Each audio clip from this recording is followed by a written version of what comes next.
Duke beat Boston College. The Blue Devils are now 12-11. They probably have to win the ACC tournament to make it into the tournament. There was a point back in February where it looked like Duke was going to make a run. They won 4 straight. They beat a top 10 team, Virginia.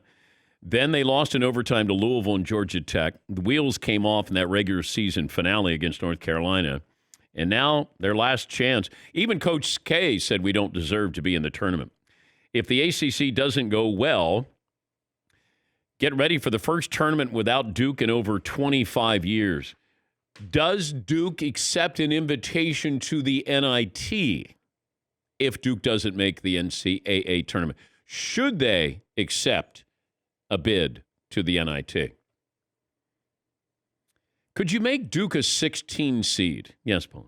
I was wondering about that. Could you let Duke in the tournament based off their chance of doing damage in the tournament? Almost like a historical exemption. Because they do have talent on the roster. The talent is starting to play better together. And, I know Drexel got in because of automatic bids, but who has a better chance to win the tournament, Drexel or Duke? Well, if Duke had a player who was must-see TV, then I would grant you that. But it's almost like history. Like if Alabama's 11-1 and there's another team like NC State was 12-0, who would get the bid for the Final Four? And I'm talking college football. If a team was undefeated, but a team that's is not as good as Alabama. Like NC State football is 12-0, Alabama's 11-1. I know Duke's not even close, but yeah. I think they should be historically let in. Yeah, but this comes down to who is similar, who's 12-11 and going to make the tournament. That's what I would want to know. Not an automatic berth, but who is 12-11 and going to make the tournament. Duke doesn't deserve to be in there, even though they are Duke and it's Coach K. But March Madness is fun, even if Duke's not in there. And I know that I talk about the Final Four in college football being a TV show, and I truly believe that that factors in the number of eyeballs that you can bring. You have to have a worthy resume. But I do think that if they look at the tiebreaker, they're going to go, who's got a better fan base, Ohio State or TCU? We're going to go with Ohio State. When it comes to March Madness, it's a little bit different. If, let's say Zion was on this team that was 12-11, then I would go, okay. I would open the door for that conversation. This is a team that's not interesting at all. And you can make the case their best player opted out. Who do they have? I maintain when I watch Duke, it feels like the team on the floor is the second team to what we're used to with Duke. And then you realize, no, that's their starting lineup. Yeah, McLovin.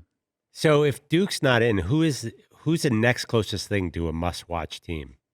And I guess Kentucky's out. Well, Duke wouldn't be a must-watch team if they were in. But I feel like to the casual fan, Duke's still, at least you're going to, well, it's the closest thing to a Duke. I mean, Duke's the number one team, right? Not this year, but. Well, Michigan's got good history. They've lost recently a couple of times. Do you want to see Gonzaga go undefeated? Baylor's going to be up there. Look, this is not a great tournament as far as star power. That's first and foremost, that's what I would start with. But we always have these buzzer beaters. We always have there's a Cinderella story. There's a player you don't know about. And then you'll go, that's why we watch. I'm going to watch. If Duke was in it, would I go out of my way to watch that? Yeah, I would. I'd be curious. But the other day, Coach K admitted that Duke doesn't deserve a bid. He said, for us, even have a dream of getting into the NCAA tournament, we have to do an amazing job to get into this tournament. Quite frankly, we haven't earned that right. Even if we had beaten North Carolina, I still think we'd need to do more because we lost close games. You have to reward the teams that do it, not just the fact that we've done it as a program. You've got to do it. And then you'll get people who will go, yeah, see, the one and dones came back to hurt Duke and Kentucky. Well, what about all those other years when they had the one and dones? If you said to Coach K and Coach Cal, hey, would you give up the one and dones over the last decade or so? I'm going to guess they'd probably say, no, Not going to do that. But at some point, you'll have those players who are one and done not going to college.